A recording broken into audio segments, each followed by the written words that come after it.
김문수 후보 입장에서는 어쩔 수 없는 선택이라고 저는 생각합니다. 어쩔 수 없는 선택이다. 그렇습니다.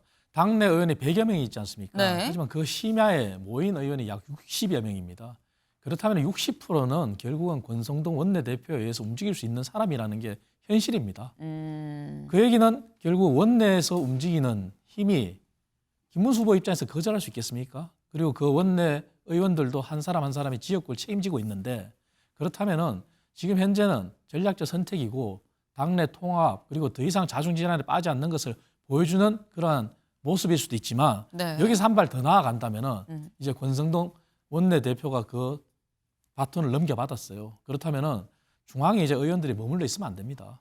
권성동 원내대표가 김문수 후보가 이렇게 손을 잡고 화합을 모색했다면은 권성동 원내대표는 그 60여 명의 의원들도 모두가 다 지역구로 가라. 새벽 3시에 1시간 후보 접수 기습 공고 한 32개 서류 내고 입당 단독 후보 등록. 네. 그러니까 새벽 3시에 1시간, 새벽 3시부터 4시까지 요 1시간 동안 딱 후보 등록 접수 받겠습니다.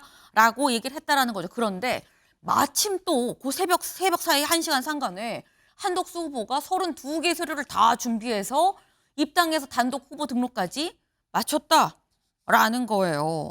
사실 뭐 취소가 돼도 뭐 그럼 김문수 후보도 다시 또 후보 등록하면 되는 거 아니었어? 생각할 수 있는데 김문수 후보가 가처분 신문 가서 이런 얘기를 했다고 하죠. 같이 볼까요?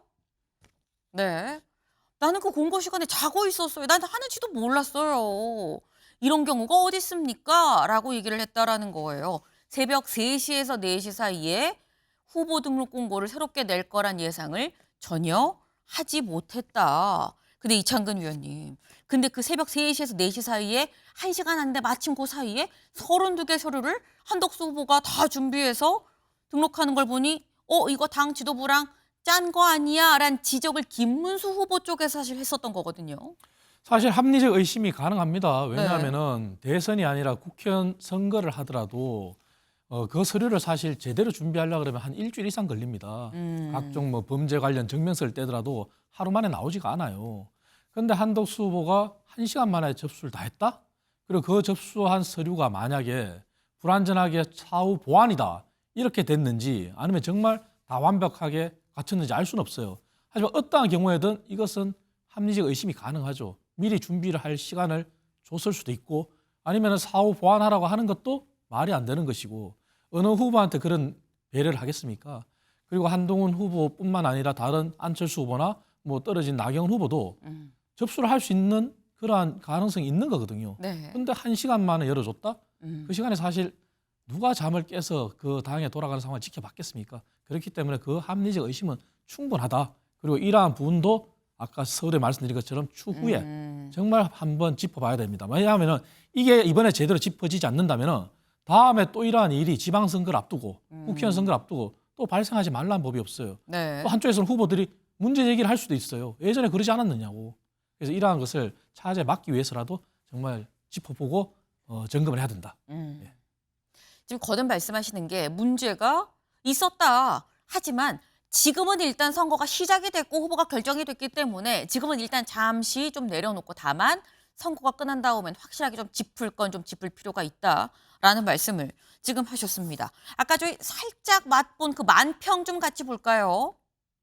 요거죠. 네, 큰 구덩이가 있는데 뭔가 이렇게 줄줄 피를 철철 흘리면서 김문수 거북이가 걸어가고 있다라는 거예요. 지금 화살을 한 너댓 개는 지금 맞았다라는 건데 김진욱 대변인님, 요 만평 설명 좀 해주시죠. 어떻게 보십니까? 일단 김문수 후보가 큰 싱크홀에 빠질 뻔했다가 사실은 빠졌죠. 거기를 가까스로 올라왔습니다. 그런데 김문수 후보의 발걸음은 굉장히 무겁고 느리기만 하죠. 지금 이 김문수 후보 앞엔 두 가지를 좀 해야 되는데 하나는 내부를 통합해야 되는 상황이 하나 있고 또 하나는 이제 그 외연을 확장해야 되는데 외연 확장까지는 못 가더라도 내부 통합이 될까? 지금 김문수 후보의 등에는 수개의 화살이 꽂혀 있어요. 그리고 거의 발걸음 걸음걸음에 혈흔이 낭자되어 있는 거 아닙니까? 그만큼 이미 김문수 후보가 단일화 과정이라고 얘기하지만 사실상의 후보 강탈 과정에서 상당히 많은 피해를 입었다. 피를 볼 수밖에 없는 상황이었기 때문에 김문수 후보의 발걸음이 더딜 수밖에 없는 것이고요. 오늘 이제 공식 선거운동이 시작됩니다만 아직까지 김문수 후보의 플랜카드나 네. 또는 유세차가 준비가 되지 못한 이 광경 이거 하나만 봐도 지금 김문수 후보의 발걸음이 얼마나 더딘가를 알 수 있는 광경이다. 저는 그렇게 보고 있습니다. 네. 그러니까 지금 말씀은 사실 엄밀히 얘기하면 요 그림 앞에 김문수 거북이 앞에 지금 두 개의 길이 나 있는 거다. 하나는 외연 확정이고 하나는 내부 통합인데 어느 것 하나 쉽지가 않다. 왜? 지금 이미 상당히 많이 다쳤다라는 거죠. 구덩이에서 나오기까지 상당히 많은 상흔을 입었기 때문에 이 앞에 있는 다른 길들을 좀 선택해서 갈 수 있겠느냐라는 거예요. 이창근 위원님. 피 흘리는 거북이. 토끼 이재명 이길 수 있는 거냐라는 얘기 나올 수 있어요. 기울어진 운동장은 인정해야 됩니다. 하지만 그럼에도 불구하고 거북이처럼 가기는 가야 돼요. 네. 22일간의 네. 시간이 있지 않습니까? 물론 오늘 0시부터 시작됐기 때문에 이제 반나절 가까이 지나가고 있지만 그래도 가야 됩니다. 다만 저는 김문수 후보한테 제가 만약에 참모라면은 이런 참모로서의 전략을 제안하겠어요. 뭐냐? 더 이상 빅텐트 이재명 반 이재명 빅텐트 얘기하면 안 됩니다. 이재명은 이미 앞서 나가 있는 사람이고 자기는 상처를 입었고 네. 당내 통합도 중요하지만 김문수 후보가 해야 될 것은 오로지 국민만 바라보고 가야 됩니다. 그 얘기는 국민 대통합을 내세운 국민 빅텐트, 중도 빅텐트를 해야 됩니다. 그 출발점은 김문수 후보가 경선 때 이런 약속을 했어요. 계엄과 탄핵에 대해서 네. 한동훈 후보가 물었을 때 내가 후보가 되면은 심사숙고해서 고민해서 답하겠다 얘기한 적이 있습니다. 아마 그 부분을 국민들과 중도 국민들은 인지하고 있을 거예요. 그렇다면은 지금도 늦지 않았습니다. 우리 당이 왜 국민들부터 지지를 못 받는지 그것은 일반 국민 정서와 동떨어졌기 때문이거든요. 본인도 생각을 바꿔서 정말 계엄이 잘 됐다고 찬성한 사람은 없었어요. 다만 네. 탄핵과 관련해서는 생각이 다양했지만 그 부분에 대해서 과거로 묻고 본인이 사과하고 털고 가야 됩니다. 그것이 국민 빅텐트의 출발점이고요. 그리고 본인은 지금도 굉장히 늦었는데 너무 안일한 선거운동을 하고 있다고 저는 생각합니다. 그래서 5시가 아니라 0시부터 했었어야죠. 그런 각오로 국민 속으로 들어가야죠. 그래서 지금은 이렇게 길거리에 협의할 시간이 없어요. 촘촘하게 국민들을 만나고 본인의 전략을 내세우고 비전을 발표하고 그래서 미래로 나아가기를 저는 정말 고언드립니다. 네.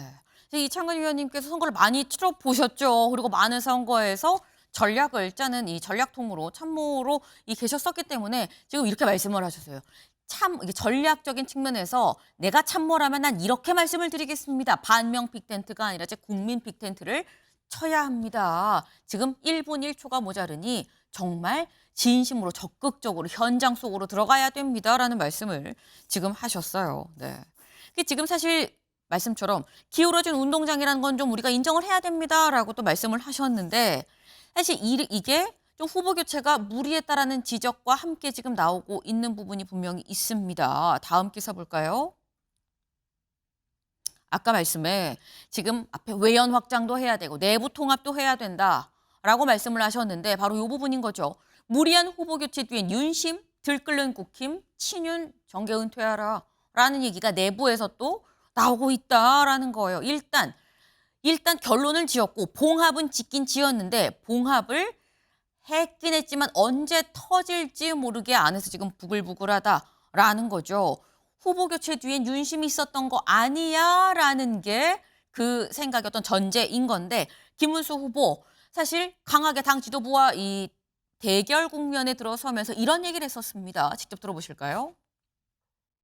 등록도 안 한 사람 보고 자꾸 단일화를 하기가 온 지도부가 이렇게 나오는 건데 사전에 우리 경선 과정 이전에 미리 짜여진 본인들의 각본에 의해 가지고 한덕수 후보 초대론에 지나지 않지 이건 단일화도 아니다. 이것은 대국민 사기극이 아니냐. 네.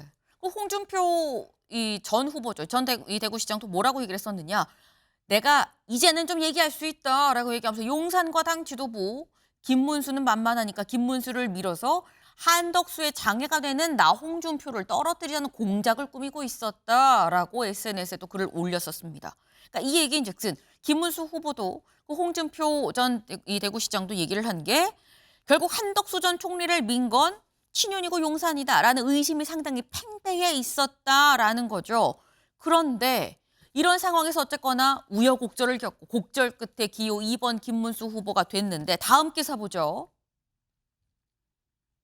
권성동 유임, 친윤 손잡은 김문수, 국힘 개파 갈등 확전일로입니다. 네. 그 지금 이 다시 김문수 후보가 원복이 되고 난 다음에 권영세 비대위원장은 내려놨죠. 저는 이제 떠나겠습니다라고 갔습니다.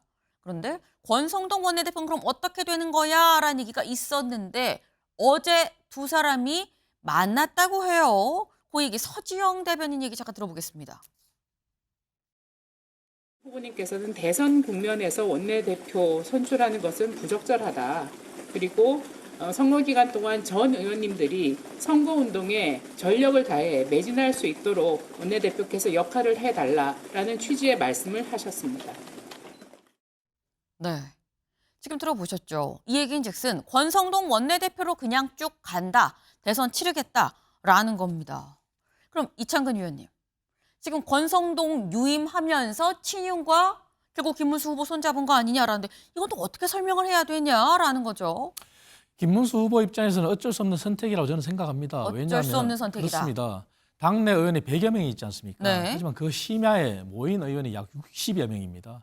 그렇다면 60%는 결국은 권성동 원내대표에 의해서 움직일 수 있는 사람이라는 게 현실입니다. 그 얘기는 결국 원내에서 움직이는 힘이 김문수 후보 입장에서 거절할 수 있겠습니까? 그리고 그 원내 의원들도 한 사람 한 사람이 지역구를 책임지고 있는데 그렇다면은 지금 현재는 전략적 선택이고 당내 통합 그리고 더 이상 자중질환에 빠지지 않는 것을 보여주는 그러한 모습일 수도 있지만 네. 여기서 한 발 더 나아간다면은 이제 권성동 원내대표가 그 바톤을 넘겨받았어요. 그렇다면은 중앙에 이제 의원들이 머물러 있으면 안 됩니다. 권성동 원내대표가 김문수 후보가 이렇게 손을 잡고 화합을 모색했다면은 권성동 원내대표는 그 60여 명의 의원들도 모두가 다 지역구로 가라. 중앙에 있을 필요가 뭐가 있습니까? 정말 지역구 가서 내가 김문수다 하고 뛰어라 하는 그러한 지도력을 보여줘야 됩니다. 아마 김문수 후보는 그걸 원했을 겁니다. 그렇기 때문에 유임을 시켰을 거고 이제 권성동 원내대표가 그 유임에 대한 답을 할 차례입니다. 네.